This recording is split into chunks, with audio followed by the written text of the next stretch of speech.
Hello, and welcome to my chilly, makeshift basement office where I've spent much of the last week. It's now the weekend, and I'm reflecting on really a whirlwind of the last few days full of adjustment, disappointment, and even some fear. One of my disappointments is coming to terms with the fact that I will not be able to follow through with the original plan to visit Friends Meeting School this April. I had really been looking forward to meeting members of the community. And so, on this weekend morning, I find myself wondering, how can we be creative about this? And I thought, well, why don't we take a virtual tour of my house and you can get a chance to meet my family and maybe learn a little bit more about me. Let's go. Meet the boys. I still call them boys, even though two of them are legally adults at this point. They're from my first marriage, and they spend every other weekend with us. You have Will there in the front. He's a freshman at the College of New Jersey after working for Philadelphia City Year for his gap year. Immediately behind Will, you can see Parker wearing his Eagles cap. Parker is finishing his senior year of high school and still deciding what college he'll attend next year. Lastly, there's Emmett on the right. No comment about his expression. What can I say? He's a high school sophomore. I took this photo during a winter outing for disc golf a couple months ago. Next up, we have my wife, Sharon.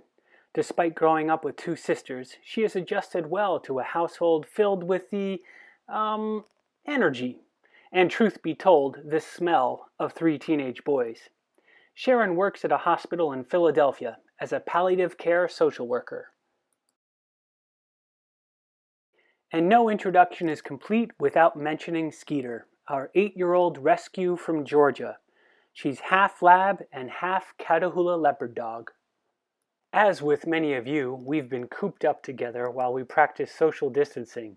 Let's check in with Parker to see if he has advice about how to make the most of these unusual circumstances.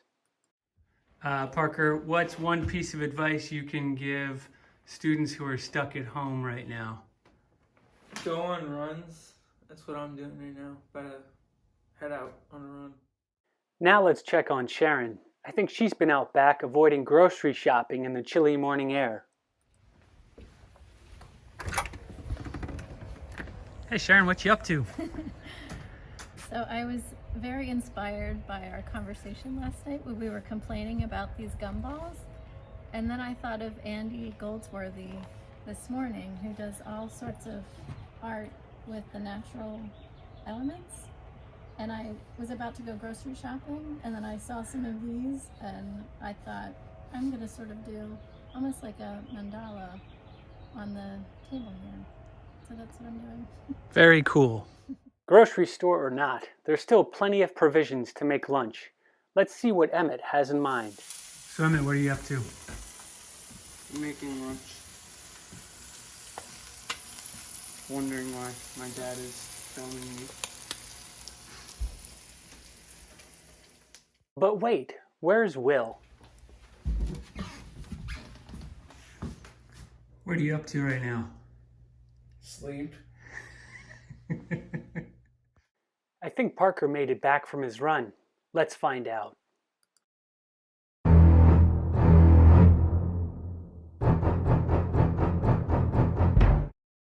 Oh look, Will's made it downstairs to make breakfast, even though it's lunchtime.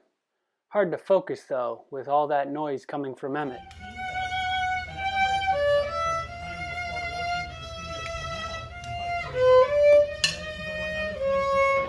Speaking of Emmett, let's see what insights he can share about yours truly. Emmett, what's one thing you think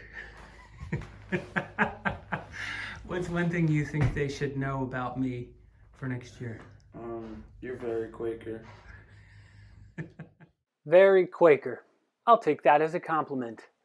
We'll end today's tour with our final outing, a family hike at a nearby creek. Gotta feed Skeeter first, so she's not too eager to chase squirrels while in the woods. Of course, this didn't prevent her from rolling in the mud. Oh, and for the record, We maintained our social distance the whole time.